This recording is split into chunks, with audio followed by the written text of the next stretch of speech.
Off Metal back with another video. The topic of today's rant: why was the 2000s so damn brutal? Yeah, what is going on, guys? So today I've been thinking a little bit about that exactly. You know, I was watching a movie last night that I thought was so over the top, you know, and so what are we talking about here? We're talking about metal and horror in the 2000s, and I think the 2000s might be the most underrated decade for both of those things, metal and horror. And this was all kicked off because last night I watched this movie called Feast, which was absolutely insane. We'll get into that in a minute. But also lately I've been listening to a bunch of brutal death from the early 2000s, man. And some of these bands that I'm going to talk about, maybe from, you know, maybe they came out in the 90s, but they were active in the 2000s and stuff, you know. So cut me a little slack here. I'm not Jimmy from the block. I don't have a lock on BDM knowledge and lore like some of these other guys might. It's not even my primary genre that I listen to. For some reason, I'm just on a big damn kick with it. And,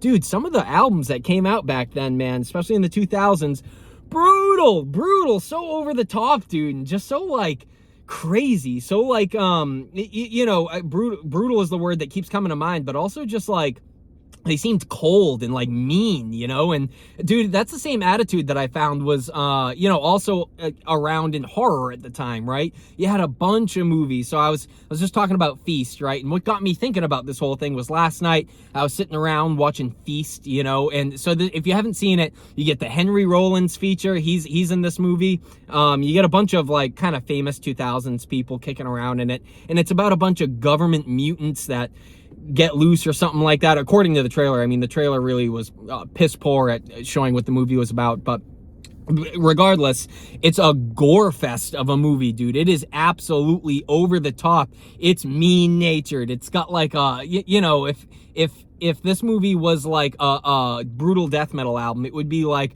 Regurgitation, you know what I mean? It would be like Tales of Necrophilia or something, because it was so over the top, dude. And man, if you haven't seen it, fucking gallon buckets of blood just splashing this way and that, you know. Like, it was an absolute blast to watch. At one point, one of the mutants goes to get some dude. Put it this way, if you're not sold on the movie yet, a mutant goes to grab a dude and they close the door quick, and the mutant's dong gets stuck in the door, dude, and someone takes a machete and chops that shit off. Fully over the top, man, with the gore, right? And that's the kind of thing, dude, you will not see something like that in a movie today. And man, it was like the rest of the movie, like, followed suit too. It wasn't like that was the only, like, goddamn moment in the movie. It was filled with tons of that, like, 2000s humor as well, where, you know, they were using words like gay or retarded or something like that, you know, where you can never use language like that in a movie now. But it was very, very much the attitude of the era, you know what I'm saying? So I got thinking, like, why were movies all like that back then? They were so, like, harsh and gritty in the 2000s. You got The Hills Have Eyes, Wrong Turn, the first one, might be one of my favorite horror movies of all time, man. Talk about just, like, a brutal, cold, like, no one's happy by the end of it kind of movie, you know? Even though, you know, whatever, the ending goes how it goes, I feel like it's one of those, like, almost, like, Insidious films. You watch it and you're like, and not the franchise Insidious, I mean, like, by nature, it's Insidious, you know? It was just a damn, holy shit, I can't believe this is about to happen. The Collector, great movie. And it's also, The Collector is, I think, the same director as the guy who did Feast, so if you like The Collector, no reason why you shouldn't like Feast, man. Dude, that movie was so good, and I think that personality and that humor with the over-the-topness was really the charm of the 2000s. That was like the staple of the attitude, you know what I'm saying? You take albums like, again, I think these are both 1999, but Intrauterine Cannibalism, which I love, man. I've talked about it recently on Instagram and stuff, being one of my favorite albums in extreme music of all time, man. Malignancy is just so goddamn good. I mean, you want to talk about the 2000s too. They're Motivated by Hunger EP. I think that came out literally in 2000. So, you know, there you go for all of those who are like, well, Intrauterine Cannibalism isn't blah, blah. But to me, I mean, again, they were probably playing the material still going on, you know, at that time. And that album, man, you look at the album cover and you listen to it, it's so iconic and catchy, and it's got so much personality. Dude, it is like a kick in the nuts, you know what I mean? It's like a fucking kick in the balls listening to Intrauterine Cannibalism. And same thing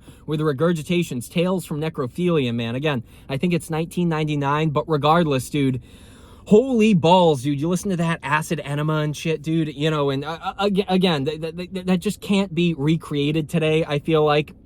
There was like a coldness, and like there was something to the production even. It all sounds very unique to the time. It is hot as balls in this car. Steaming hot day out. Happy summer, gang. But yeah, man. So I was thinking about this, and dude, I just miss that attitude, I think, you know. I wish I was older and stuff back in the 2000s, so I could have experienced this stuff when it's coming out, you know. And now I'm like slowly starting to catch up with some of the BDM bands of that time. I'm talking to you, Defeated Sanity, Deeds of Flesh, all these bands, you know. I am not the go-to guy for that stuff. I am just dipping my toe in these waters. For me, it's like BDM bands, dude, like I can listen to a few of them at a time. I can go down the rabbit hole with a few BDM bands before I'm like, all right, I'm checking out. And that's why I am notoriously slow at getting to BDM, because like to me, if you listen to a few Deeds of Flesh albums, and then you listen to a few Defeated Sanity, and then you throw on like cephalotripsy or like you know what I'm saying, if you just keep going down the rabbit hole with BDM, then you'll to me at least, it starts to turn into noise a bit.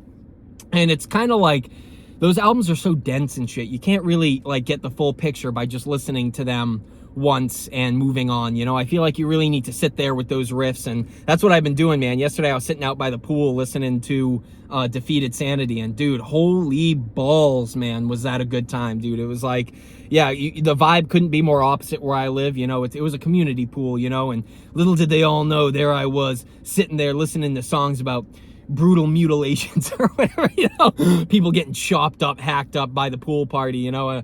It was funny, man. But regardless, the point is, yeah, that attitude in the 2000s was really something special, you know. When you would go out, watch a movie, take Hobo with a Shotgun, another one of my favorites, man, of that decade. I think that was the 2000s, right? Unless it was a little after. I'm pretty sure Hobo with a Shotgun was the 2000s. That was, again, so over the top, and there was so much gore and so much like attitude to those movies, you know. And again, that's the same thing that I'm holding true with Feast, man. Watching that yesterday, it's like, what is it about this that has such good attitude? You know what I'm saying? There's nothing like overly deep about it. There's nothing like you know, where like there's hidden trauma in the film that people are trying to move past through the metaphors that are the whatever the main characters, you know, plight through horror. There's none of that. It's all just straight up a kick to the nuts and people going, you know what I'm saying? Dude, it seemed like it was a damn cool time, you know. And it does seem like still to this day, a lot of that stuff we're still talking about, you know. You see a bunch of represses. Lividity is another band that comes to mind. Dude, could you think of a more like explicit, nasty, you know, band from the 2000s that embodies that pure like over the topness, that pure like you know, mix of like sexuality and gore together? It just seemed like, you know, again, you take that to the movie side of things and you get like Hostel or something, right, where it's like every taboo that could be present is present and there, and dude, it's right in front of your face, man. And there was something really brutal about that decade. And usually these days when I go back and revisit stuff, I find that a lot of the times I find myself digging through the 2000s, you know, just because of exactly that. I like the attitude, man. There was a lot of really like I don't know, just over the top and fun attitude to the 2000s, you know. And I think that's really what it comes down to, is like I have the most fun with a lot of that material, even though, especially with horror, man, the 80s and the 90s, like tons of good stuff. I mean, this is a totally different camp, but like Jacob's Ladder is one of my favorite horror movies of all time. That's from the 90s. But honestly, man, the 90s might be, in my opinion, a little bit of an overrated decade as far as horror is concerned. Yeah, I'll take the 80s or the 2000s any day over the 90s, but that's my hot take of the day. Regardless, man. Sorry, my phone died because it's too damn hot in this car. What are your takes, man? Tell me, what are your picks from the 2000s? Horror movies, drop them down below. Brutal death metal albums, hit me with them. God knows I need Rex and I need to get hip. So anyways, that's it for today, guys.